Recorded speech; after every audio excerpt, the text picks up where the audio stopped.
what the heck is going on with American companies? I was watching the NBA Finals the other day, go Nugs, and they were playing in Denver, and they were playing at the Ball Arena with that script ball logo that we all know so well from Mason Jars. And my wife comes in, she sees that, she's like, how do the Mason Jar people have stadium naming rights money? That seems like a lot of money for jar people. Are they like secretly defense contractors or something?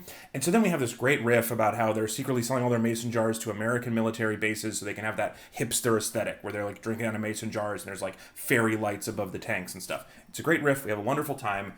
And then we finish and I Google it, and they are absolutely defense contractors. They started manufacturing cans and jars in the 1800s, and then in the 1950s they pivoted hard and made their first satellite. And I don't understand how that meeting goes where they're like, boy, we sure are good at canning peaches. Do you want to go to space? And then they did, and it worked. And it worked so well that their main business is building satellites and parts of fighter jets. And do you know what they do not make at Ball Corporation? Fucking jars. They stopped making jars in the 90s. So then I fell down this whole rabbit hole of American companies that make nice, innocent civilian products and have a side hustle in war.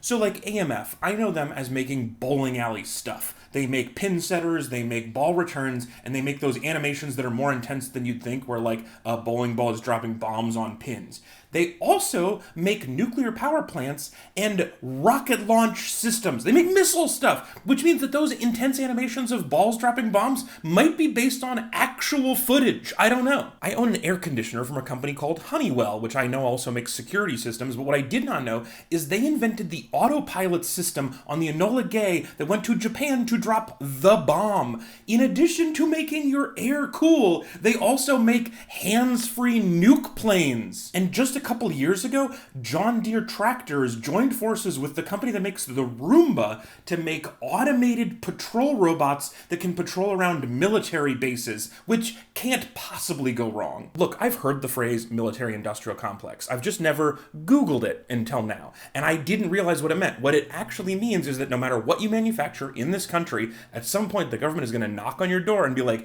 hey, we loved your work on applesauce or vacuums that cats can ride. How would you like to kill?